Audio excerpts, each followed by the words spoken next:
Welcome back. Before stepping into the political arena, Donald Trump stamped his name across some of the most iconic golf courses in the world, amassing a golf empire worth upwards of $500 million. I'm here with Trump Organization Executive Vice President Eric Trump to kick off the start of the 2016 U.S. Open Championship. Eric, good to see you. How exciting is this, and how great is this? I was putting on this before. It's amazing. We got a great setup, and I want to ask you about all of the empire of these golf courses. But first, let's talk about your father and the campaign after Orlando.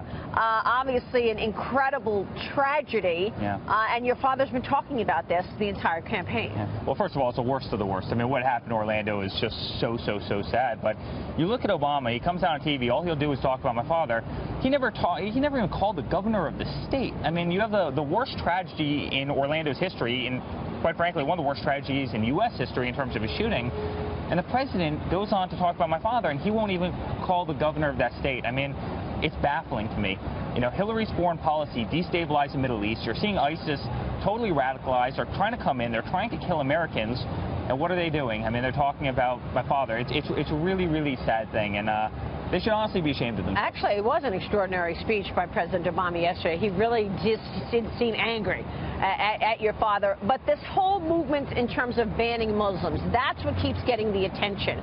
Do you want to clarify specifically what your father intends to do should he become president in terms of Muslims? Yeah, my father's whole point has been we've got to at some point put the brakes on. We've got to figure out who's coming into this country. I mean, here you see President Obama, you see Hillary. They're proposing bringing in thousands and thousands of refugees, hundreds of thousands of refugees.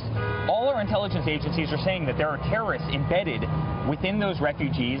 ISIS has admitted that they would infiltrate those refugees, but yet we still want to let them in, right? My father's saying, guys, we've got to pump the brakes. If somebody comes into this country, whether they come across the southern border or whether they come in via the refugees, we've got to know who these people are. I mean, this is America. We need to know who's coming into this country. And that's resonating with people because people are afraid. And that's something that the president does miss. He's missing the tone of America. Okay, let's play some golf. Can we? Much softer subject. Let's go to a lighter subject here, because I was looking at all these golf courses. Amazing. Which is your favorite Trump golf course? Oh, wow, so many. You know, we're about to open Turnberry, the legendary Turnberry in Scotland, which is so much fun next week, and 4 British Opens have been played there, so it's just a spectacular place. And with 18 courses, they do phenomenally well. We love the game of golf. I mean, it's a magical game, and truly one of the most beautiful things in the world is a golf course, and we just have a lot of fun with it. The portfolio is doing so well. So how important is, like, the U.S. Open?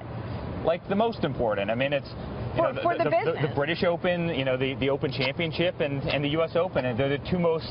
Oh wow, look at this. Let's play. And they're very sophisticated putters. They're plastic, and they've got a little bullseye right on them. So let's go play. Okay, so when you say, have you been putting to? Oh, this seems like an easy one. Yeah, you get that one. Okay, all right?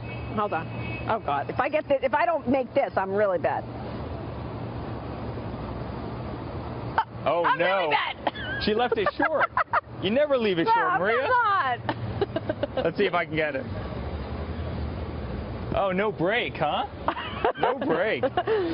So with the U.S. Open, this has to be. I mean, do you see an increase in business around the Open? Well, let's put this over here. Okay. Normally that pulls up the cup, but not on this setup. No. Listen, it gets everybody excited. Our members love it. If you look at every grill room in the country, I mean, they're all watching golf. I mean, this is the biggest tournament. It's what everybody wants to win. If you win the U.S. Open, that's the pinnacle of any golfer's career, and it's a really great tournament. How do you think golf is doing overall? Because for a little while there, you didn't see the kind of euphoria around the game, and people weren't buying the things and this is an expensive sport. Sure. Well, I hated that soundbite that golf is dying and this and that. If you look at golf in Asia, if you look at golf in Germany, if you look at golf in South America, people are over the moon for the game. It's growing leaps and bounds. In fact, one of the biggest segments of growth in golf is actually women coming into the game and really families. And so, you know, golf has changed. It's not just, you know, kind of the old men going out and playing for 6 hours on a Saturday. It's,